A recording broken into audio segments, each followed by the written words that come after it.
Today we're going to speak about two of my books, but I'm also going to share a little bit of my own writing journey with both of you, with all of you. And you're welcome to ask questions at the end. We'll wrap up about 10 minutes before the end of the session, so that students, parents, teachers, anybody who has questions has an opportunity to ask. So I'm going to show you the covers of two of these books, and you'll wonder why we have both of them on the stage together, or rather why I'm holding them up. This one is called A Treasure Trove of Timeless Tales. And this one is called Prince with a Paintbrush, the story of Raja Ravi Verma. Now what I'm going to do is tell you a little bit about the whole genre of children's writing. Do you know that children's writing is many kinds of writing? The only thing in common is that most of the books are written for children. But even books written for children today provide a great deal of entertainment, a lot of information, and a lot of fun for the adults who are either reading to their children or picking up the books from the library or bringing them from a bookstore. So we as children's writers, the onus is on us to curate and write and create books that are of interest to people of all ages. Now, Prince with a Paintbrush, which was published in 2021, is an illustrated biography. And I wrote this book because I was encountering many children in India who, if you ask them, do you know the Mona Lisa? They'll say, yes, we've seen a picture, they could recognize it. They would say, who painted it? Leonardo da Vinci. They would be able to identify the artist and the art. Similarly with Van Gogh or Monet, it depended on where you were and which metro you were in, but most children knew.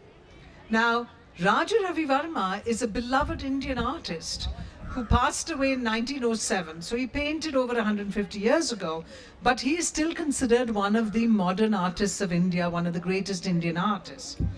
And lots of people didn't know his art. Now adults do, and in South India many people do, because Raja Ravi Verma was born in Kerala, grew up there in a very privileged family, married into a royal home, and his art is there. It's available in it. You can see a lot of his original art in Mysore. You can see it in Baroda, where he spent a lot of time painting. You can see it in other museums and galleries.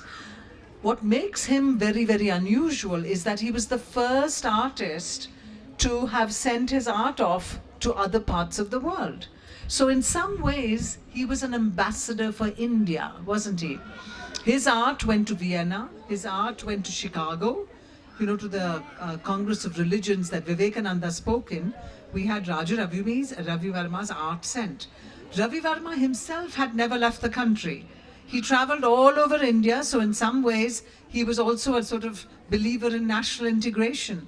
The women he painted, he began by painting portraits, and he used his own family members as people to sort of pose for him, but he showcased the colors, the costume, the jewelry, the different styles of wearing saris of people all over India. There's this beautiful painting of his, and it's all there in my book. I hope this book is available in the bookstore. There is a beautiful painting called Galaxy of Musicians, in which you see so many, it's a whole group of women with different instruments. They're all women and they're all beautifully dressed in different parts of India costume, different jewelry, etc. And it's really an exquisite painting. Here he is, a person who believed in national integration, a person whose art went out and showcased India in the map of the world. So he was a traveler who shared something about our magnificent country abroad. So I wanted all of you to have an opportunity to see all of that. What was also interesting about him is that Ravi Verma and his brother started one of the first Indian printing presses, and it was in Bombay. He based it on German technology that he had heard of, and they imported stuff. And he used to create lithographs, because after he started out as a courtroom painter, he started in the palace of the Travancore Palace. He was painting there. He was painting the king, the Maharaja, his family, etc. He was like a court painter. And then after that, he was commissioned by the Maharaja of Baroda, who took him in there. He did a lot of large landscapes. He did paintings again of their family. He started doing other kinds of art. He's well known today, at least when I was growing up, because he did paintings of various Hindu gods and he painted from mythology. So for instance, if you look at Amar Chitra Katha comics, how many of you have read Amar Chitra Katha comics?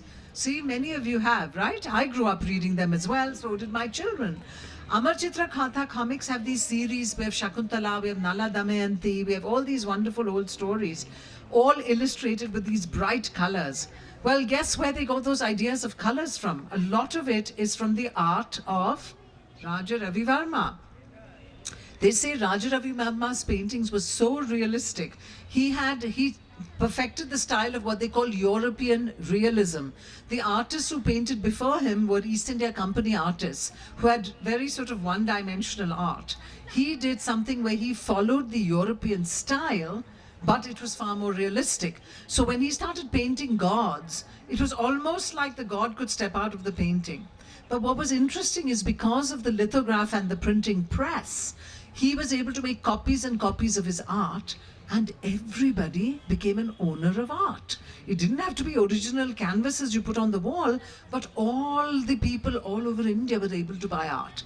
Even in our own home, when I was growing up in my mother's puja room, we had paintings of Mahalakshmi, Saraswati and all that had been painted by Raja Ravi Varma and made into prints. And those prints then were framed and put in people's homes. So even religion was something that, access became far better for everybody. Now, the reason I'm telling you this, and we can talk more, I can read a little from the books as well, because there's a lot of interesting stuff here. This book is framed with a double narrative. I did that because I didn't want children to be bored by a biography. Now, I'm not saying that they will be bored, but today what happens is you have so many ways of being stimulated that if you just had dates and pictures and images, people may not want to read the book. But this book is doing so well that even Amitabh Bachchan used it as a clue in Kaun Banega Crorepati, where he said my name many times, and it was very exciting for me to hear, because when I was growing up, I was a big fan of Amitabh Bachchan. So to hear him say Shobha Tharoor Srinivasan ki kaun si pustak, it feels really good, right? So that's what was. This book is doing well because I framed it with a double narrative in which we have a young child, and it doesn't matter who the child is, but it's a little girl, we can tell, is investigating and discovering who is Ravi Varma at the same time as we are finding out information about Ravi Varma. So Raja Ravi Varma's biography is there, the dates and numbers and art is all authentic. But at the same time, we have a little girl in school who's saying things like, oh my God, Raja Ravi Varma got married at the age of 18 to a 12-year-old. I'm already 8. That means thank God I don't live in that time period because I don't want to get married at 12. So, we have a child in the book as well, and that makes it very interesting to a lot of people. So, here's a book that talks about Ravi Varma. I can come back to it. Here is a book that's called A Treasure Trove of Timeless Tales. And they're both published by the same publisher, which is Westland Red Panda. But this is, in many ways, a very different book because A, it's not an illustrated biography. There are a few pencil drawings, but the book is essentially a collection of stories. Now, what makes this book a little unusual from then just a retelling of Aesop fables or other stories is that I essentially present a collection of stories in which I say, one world, many stories, one world. What do I mean by that? What I mean by that is that the art of storytelling, the narrative impulse in all of us, even which began thousands of years ago, when we all said stories to each other by just sitting around a fire or sitting on the ground. It was all an oral tradition when it started out. It comes with the universal impulse to connect. All of us are storytellers, even you are, even I am, everybody in the audience is a storyteller. We tell stories because we want to bridge the gap and connect with the people we're with. These stories did similar things. There is a Japanese story in this called Ison Bushi. And when I wrote the story, I discovered in doing the research of that story, that it's the same story that I grew up reading, and it was called Tom Thumb. And my children grew up reading, it was called Thumbelina. So we had stories set in England called Tom Thumb. We had a story set in Eastern Europe, or not Eastern, but sort of the Scandinavian countries called Thumbelina. And then you have the same story in Asia and Japan called Isonboshi. Of course, there are cultural differences. You know, Isonboshi is a miniature man and he uses chopsticks as his boat oars. Maybe in the English story, it won't be chopsticks, it'll be toothpicks. But ultimately what we're doing is a similar story that has traveled all over the world. So what I say is, if we were to explore and search and read in any language, we're going to find so many things that connect us. Ultimately, all of us are part of the same shared planet, the same shared world. We are all connected. Being Indian is Indian. Yes, we should have to be proud of everything we have. On the other hand, we are human first. And that human impulse to connect is there across the world, right? So that is what I'm saying. Remember, children, all of you are global citizens. You're all going to be stewards of the planet, which means you're going to be responsible for making sure that all of us have water and air, good air, and all of the things that keep this world going. And you are also going to be the future leaders of tomorrow, because some of us who've been around a little longer are not going to be around. And if you're going to be future leaders of tomorrow, isn't it important that what you read, what you discover, what you learn, the people you meet, they're all going to inform your thinking. So that's very special as well. Now this book is interesting because I have many, many short stories that I have written in it as well. And there's a section called it's called 100-word stories. And 100-word stories, you'll say, can you write a short story with just 100 words? And what's interesting about it, and the teachers have been, I've been going to schools with this book, even with this book gone. Hello? Hello? This book is being taught in class 6 in Bangalore at Brigade schools. This book is also something that a lot of teachers are using. At the end of it, there's 100-word stories, as I said, not 99 words and not 101 words. So what do I tell people when I go there? If you've written only 98 words or 99 words, think of another descriptive adverb or adjective to embellish the story. If you've written too many words, maybe you can think of a tighter phrase to describe it. You cut those words. So it's a good writing exercise as well, correct? Do you want me to read anything from either of these books? Yes. We have plenty of time. Okay. Would you like me to read from any of these books? Do you want to hear from Prince with a Paintbrush first, or do you want Timeless Tales? Timeless Tales. Timeless Tales? Okay. Which story do you want? Do you want to hear a full story? Yes. Do you want to hear a Native American story? Shall I tell you the names of the stories and then you can tell me which one you want to hear? How about that? Yeah. Okay, 1 second.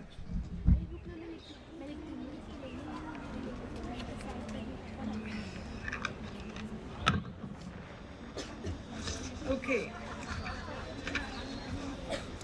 So instead of reading all the titles I'm going to tell you, we have a folk tale from India, we have a fairy tale from Japan, we have a folk tale from Kerala, we have tribal fables from Africa, we have a Puranic legend, we have a tale of wit and wisdom, which is actually a Tennali Raman story set in Andhra.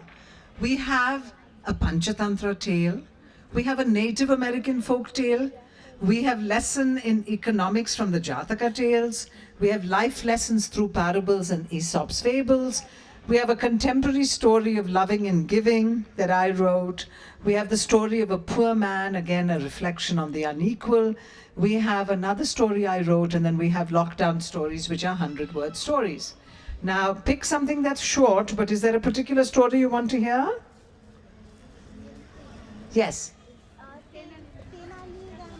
You want to hear the Tennali Raman story? So this is Tennali Raman and the Red Peacock. Okay, ready? Yes. All right, 39. Do you know that during the pandemic, I did a little video thing on YouTube where every single day I read for only 3 minutes short stories from the Panchatantra, Jataka tales, Tenali Raman and Aesop's fables, all stories that I had retold in a short form. And I went on the video on YouTube and read it, and kids in India would log in and listen. And it was funny because I'm not into YouTube and doing those channels and all that. I had maybe 72 followers because I posted something once. After doing this for every day for 72 days, I ended up having several thousand followers because kids are listening in. Everybody loves the story, right? King Krishnadeva Raya was a good and just king, but he was too trusting of his courtiers, including those who were greedy and criminal-minded. This naivete bothered his wisest courtier Tenali Raman. Krishnadeva Raya's other weakness was that he liked opulence and grandeur and was often guilty of spending too much from his treasury to ensure the majesty of his palace.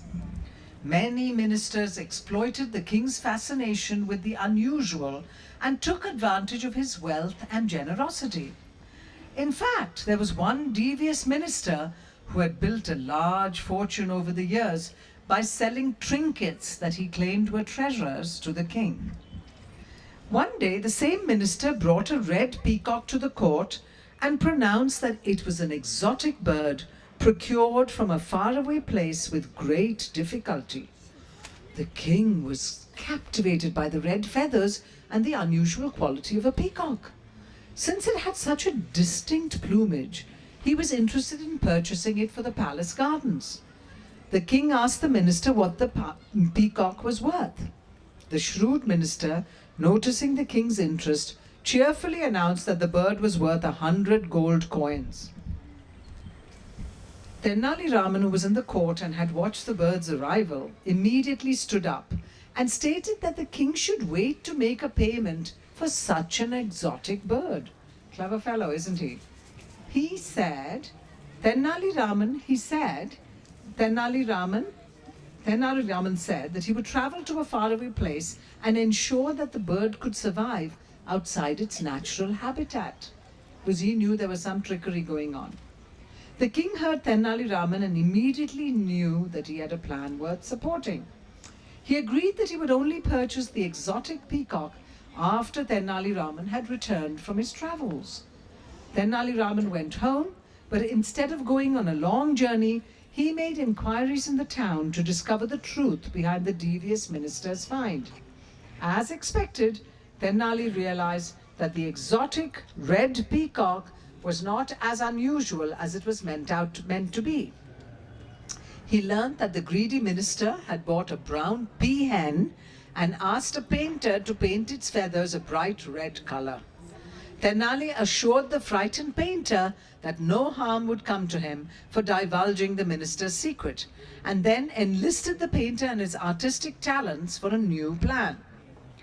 Tenali returned to court a few days later and said he had a gift of 10 red peacocks for the king. The king was delighted and offered to pay Tenali Raman 1,000 gold coins, because it was 100 for one, so 1,000 for 10. Tenali Raman stopped him and said, "Your Majesty, that amount is not the actual cost of these birds." The king looked puzzled. Tenali spoke again. "I would like to be paid with a bag of red powder, a bucket of water, and 1 gold coin to reward the skill and labor of the artist who helped me." Tenali Raman then pointed to the painter he had brought to the court. The king realized that he had been tricked by the greedy minister. He immediately prepared to exile the scoundrel, but Tenali Raman stopped the king from banishing the minister. Instead, Tenali reminded the king of his own role in the story. Tenali Raman recounted the many times the king had been susceptible to various unnecessary expenses because of his flamboyant interest in the exotic and the unusual. The king recognized the error of his ways. He made the greedy minister return the wealth he had amassed over the years by hoodwinking people. King Krishnadeva Raya then restored the gold to the nation's treasury and vowed to use it to serve the people better. Do you like that story? Do you know this is a classical series and stories? Tenali Raman Swizd and wisdom in South India is as well known in South at least as is the Akbar Birbal stories that we've all read growing up as well, right? So we have a lot of this kind of wisdom. Now, if you read Aesop's fables, there's wisdom in animals, but it's similar kind. They're all anthropomorphized, and those animals are teaching morals and parables. So they're all lessons of wise conduct, just like Panchatantra was. And those were written thousands of years ago. So in stories, there's so much entertainment, narrative, the power of style. As I said, this book is written in many different styles. There are stories that start once upon a time and end with happily ever after. That's a quintessential fairy tale. This story is presented in a slightly different way. A Japanese story is presented again in a different way. There is a story I've written that is done entirely in first person, which means it's not written as a traditional narrative in third person. So there's many different kinds of stories. Now the Raja Ravi Varma has a very interesting section at the end where you can go back and learn some cool facts about Ravi Varma. Do you want me to read you a couple of cool facts? Yes. Does anybody know why he was called Raja? Was he a Raja? Raja Ravi Varma was not a Raja, but when he won these international awards, the British gave him the Kaiser-e-Hind medal, which even our Sarojini Naidu and others have had. Gandhiji has had it too, I believe, and maybe even Tagore. It was given to Ravi Varma, and at the same time they called him Raja. What was also, it is true though that he has a royalty connection. He married a girl who was a princess, but he never ruled a kingdom or anything. He was called Raja Ravi Varma, Raja, because of the award. That's one cool fact. Do you know that he also was so famous? He was born in a small village called Kilimanur in Kerala. He was so famous because of his art that was traveling all over India and then went abroad, that they had to, in the village, open a post office because letters and requests for paintings came flooding in from various corners of the country, and was going to other post offices, had to be carried all the way to Kilimanur. So they decided, because they had such a famous resident, that they would open a post office there. Isn't that a fun story? In 2008, a sari woven with copies of 11 paintings by Raja Ravi Varma entered the Guinness Book of World Records as the most expensive silk sari ever globally. The sari was then priced at rupees 40 lakhs and weighed 8 kgs.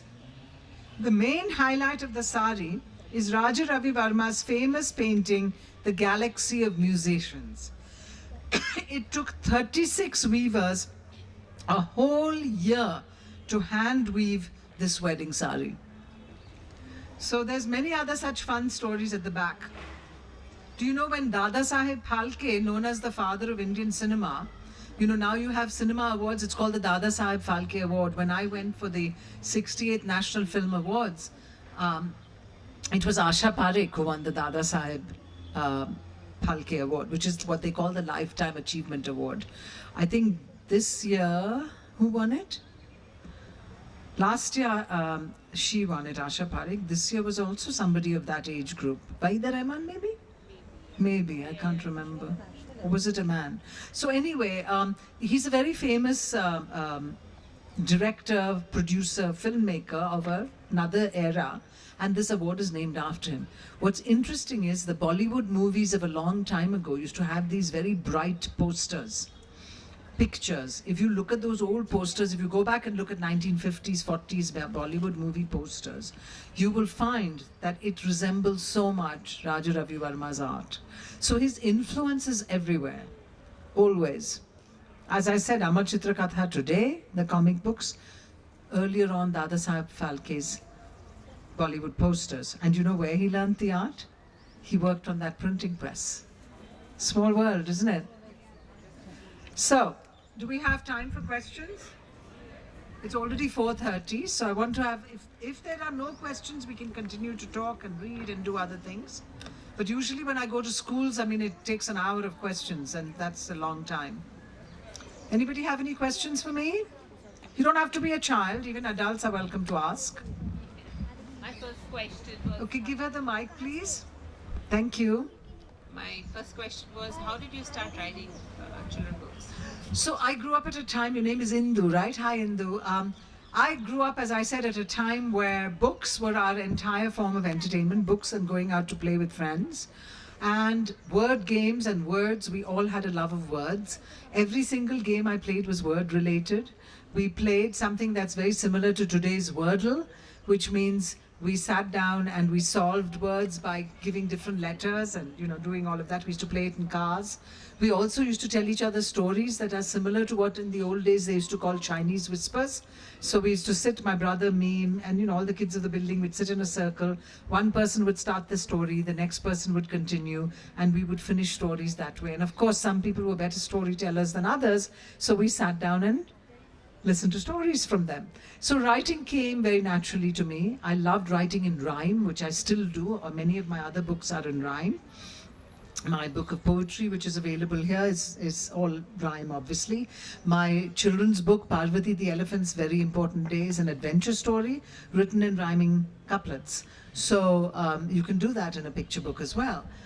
Anyway, so I used to write at home as little fun exercises, and then one of the stories I wrote, and probably based on the kind of books I was reading, I wrote a story about 3 little rabbits, maybe similar to like a Beatrix Potter or something that I read, or Enid Blyton, and my father, without telling me, sent it off to the junior section of one of the newspapers. It got published. You see your byline, and that is addictive. You want to keep writing. I've always been a storyteller in a different way, even if it's telling stories to my own children or telling stories to others. As a voiceover talent as well, I am essentially connecting, selling a product or selling a message or doing something, right? So when I give my voice to a social documentary, I am enhancing the story by my voice. When I'm selling a commercial, again, I'm trying to say something about that. When I write stories, again, I'm sharing a story with you. You don't have to use the word selling, but essentially you're using the voice to tell a story. And all of the prose, poetry, everything I write, I read aloud to see if it has rhythm, if it has that. And it's only when it passes my reading aloud that I send it out. Any more questions? Lovely. What were your age while writing first time stories?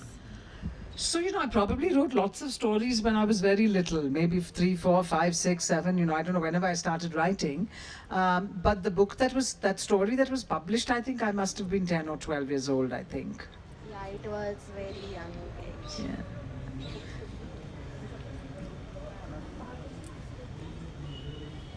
Have you written a middle grade book in verse? So in verse. Oh. So I have a book coming out with HarperCollins, which will definitely be middle grade. It has verse in it. It also has stories. The book is called Use Your Words. And I think they're going to keep the same title. We'll see. It'll come out probably only end of 2024. But I signed the contract, so that'll definitely be middle grade. But if you're talking about a book in verse, my book, It's Time to Rhyme, is very much a book for middle grade and higher. It's not for little kids. It's very interesting because it is a very unique poetry book. The first half of the book introduces readers and children to 9 different poetic forms, and some of them are very simple forms, some of them are a little bit more complicated. But what I do uniquely, which is why the book won an award, is that I introduce each poetic form in the form of the poem. So if it's a sonnet, it's 14 lines, it has an octave and a sestet, and it ends with an Elizabethan couplet. But not to scare you, it's not a scary book of learning. Each poetic form also has an example poem, and that's a lot of fun. So I write, a sonnet is an interesting poem, its length is not a matter of your choice, and we do this 14-line poem. But the next poem is called When Mummy Was Away, and when children listen to it, they realize that's also a sonnet. But we're talking about junk food, about throwing away your nutritious khana and eating Lays and 7-Up and all kinds of naughty things and having a lot of fun. And it's basically to tell children and to tell readers that poetry can be about anything. As Robert Frost said, poetry is like a lump in the throat.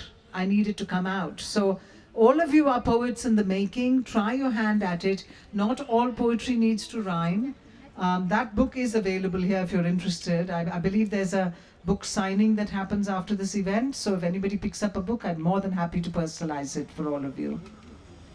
Thank you. You're very welcome. Any more questions? When did you first publish your book? So about 12 or 13 years ago, I published a book called Giving Stories. Wait, I'm trying to think. 2009 maybe, or 2010, so that's actually more than 13 years ago, was the first book I published in India, and it was called Giving Stories. It was published in English. It's just 3 stories in a small children's book, and it was called Giving Stories because every story has a child as a protagonist, and in each story, one is set in Africa, one story set in India, and one story set in the West.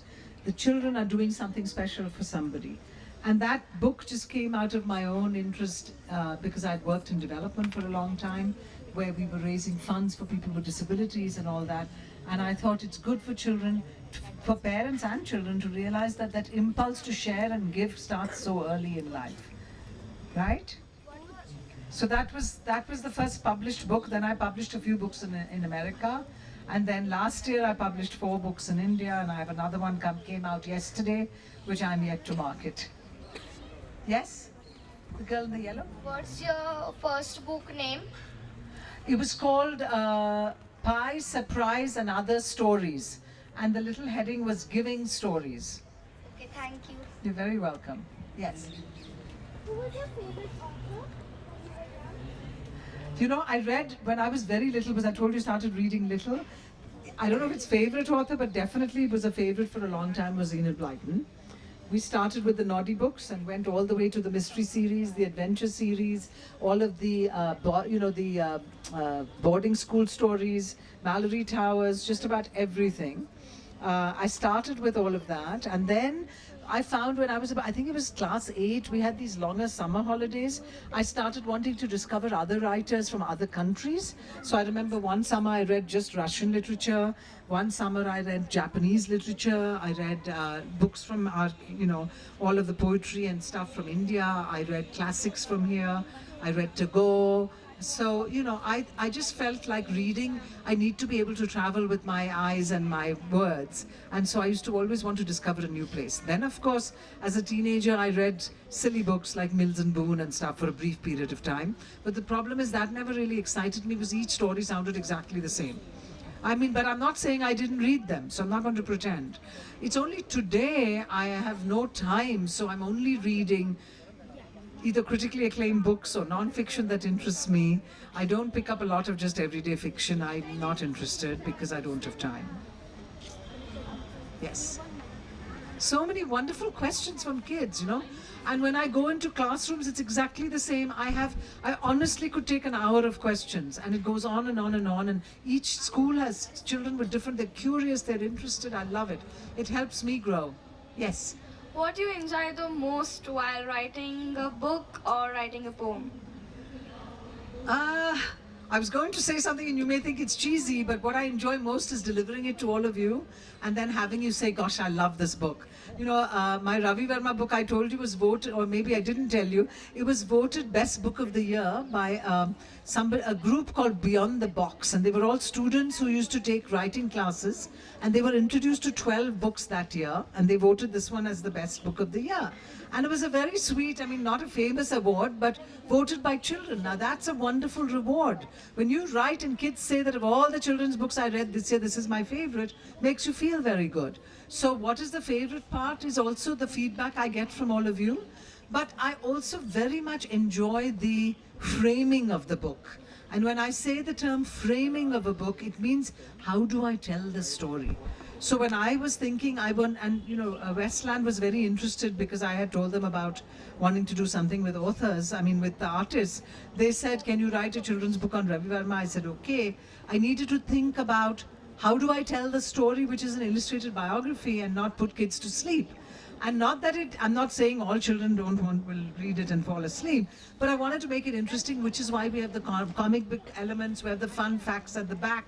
We have the kids' own thoughts, entertaining, walking through the pages of the story. It's a double narrative. It makes it more interesting. So those are the favorite parts of it.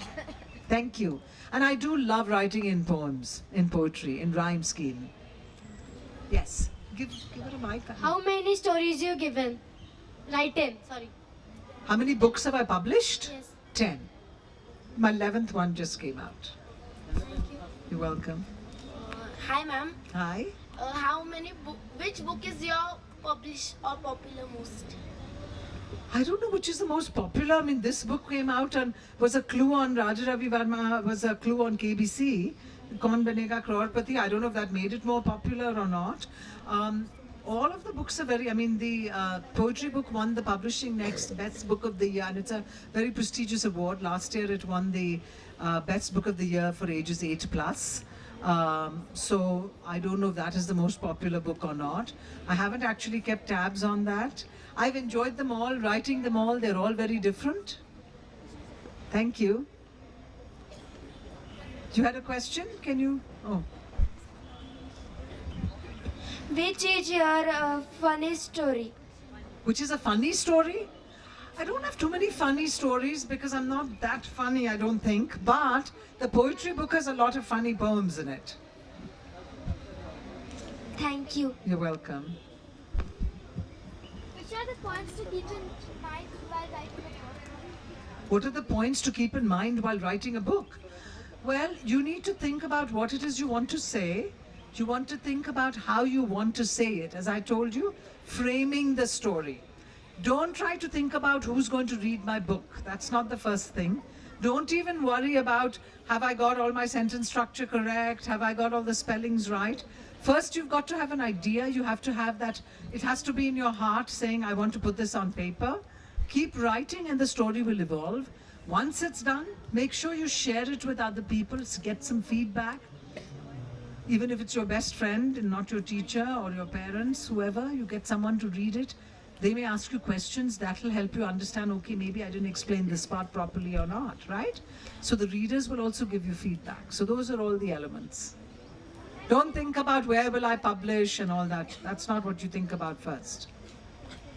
Yes? What was the name of your recent book?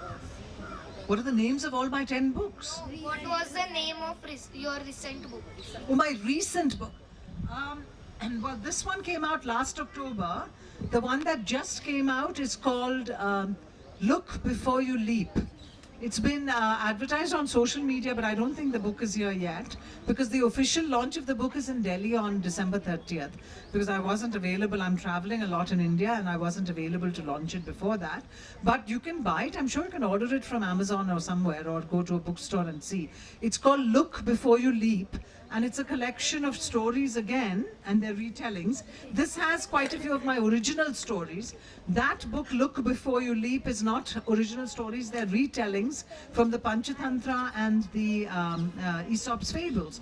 But what makes it very different and special is that I am tracing idioms with each book. Does anybody know what an idiom is? So look, go ahead. An idiom is like a saying. Is like a saying. Yeah, it's a phrase. It's a very colorful phrase that doesn't necessarily mean exactly what it says. So for instance, if you say, out of the frying pan into the fire, that is an idiom. But what does that really mean? Does it mean you're going from a frying pan into a fire? No, what it really means, you're getting out of one trouble and getting into another. Correct? Like as quiet as a snowflake. As quiet as a snowflake. I haven't heard that one. Sorry. Okay, no, I don't know that one. But look before you leap. Or buttering up. When you say buttering up, do you know that? Do you know a buttering up is an idiom? Do you really mean you take a slab of butter and put it on somebody? No. What does buttering up mean? Does anybody know? We all use it, or maybe I did at least. Does anybody know what buttering up means? Bolo? Yes. I mean, see, we know we say in Hindi, no, Maska lagana, exactly. You are so correct. Very well said. So basically, buttering up is to flatter somebody, to sort of add. And you know where the origin of that is? Buttering up came from the habit, believe it or not, it's an English phrase used all over the world. but it came from the habit of people in temples putting ghee on the murtis and the deity. You know, we used to put ghee on deities, remember? And by putting it, even today we do that, we're asking usually for favors. That's what we're doing when we do that. So the notion was, Bhagwan ko bhi hum maska lagate hain, so he gives us his dua, right?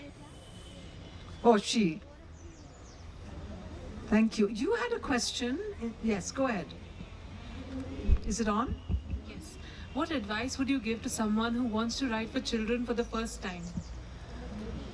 You really need to want it. You need to take it as seriously as you would if you were writing for adults. I genuinely mean that. It's very interesting, and I'm not the only children's writer. Luckily for me, I've been very fortunate, especially in India, to be given a platform where I'm talking to adults about my books. So when I go to LitFest, and I've been traveling, I've been on panels, I've been doing a lot of Zoom events, I've taught at, I did a class, just a section in the university, at Ashoka University, at National Institute of Technology, where people asked me to come and talk. I've had the God's blessing or the privilege of talking about it to adults. So that means they've taken me seriously. But most children's writers will say the first thing somebody says to them is, "Oh, your books are very good. Have you considered writing for adults?" As though somehow that writing for children is a lesser than activity. Whereas on the other hand, especially because of the technical aspects of writing for children, like for instance a picture book, especially in America if you were to publish it, a picture book may not ever be more than 1,000 words. And the ideal length is 500 to 800 words. A picture book story has to be divided in pages that can be illustrated. A picture book can never have a narrative that cannot be illustrated, because then it's not a picture book. It cannot ever occupy more than 32 pages of text. So even if it's 500 words or 1,000 words, you can't have more pictures and more text that goes beyond 32 pages. So that's a rule, correct? So similarly, they have rules for YA books, which are young adult books. There are rules for middle grade books. There are rules for everything. Children's books have its own mandate. And you have a huge responsibility, which we don't for adults, because you're preaching to the choir, or unlikely to take, as they say, you can take a horse to water, but you can't force it to drink. When you're writing for adults, you're hoping to entertain, you're hoping to educate, you maybe are hoping to inform, but an adult very often carries a large amount of baggage and has already got what he's got in his head. When you're writing for children, in some ways, you are really able to inform, educate, entertain in wonderful ways that have long-lasting repercussions. Sorry for the long answer, but that's the advice I would give someone who wants to write for children. Thank you. Thank you. Thank you. Is this the last question? Because I know that others are coming, right? We need to Tell me when we need to wrap up. And is this the last question? We need to wrap up. Okay, sorry. So that's the last question, my dear. The red shirt. Hi ma'am. Out of 11 stories, which story is your favorite? It's not 11 stories, sweetheart. It's 11 books. Yeah. And one of them was for adults. It's a tribute to my mother, which is also available here. And it's a very unusual and interesting book as well. It's very hard to ask a writer which is their favorite. It's like asking a mother who's your favorite child. So I can't say that anything is a particular favorite. I was excited when I heard, that this was on KBC. I was excited when I won an award for my poetry book. Every book brings its own joy. So I like them all. Yes, ma'am. Thank you. Thanks very much, kids. It was such a pleasure speaking to all of you and to the adults. Thank you for filling the halls. Thank you for coming, for your intelligent, interested questions. Please, please, please keep reading. I promise you, read a comic if you want, but if you don't read, you're missing out, and I mean that.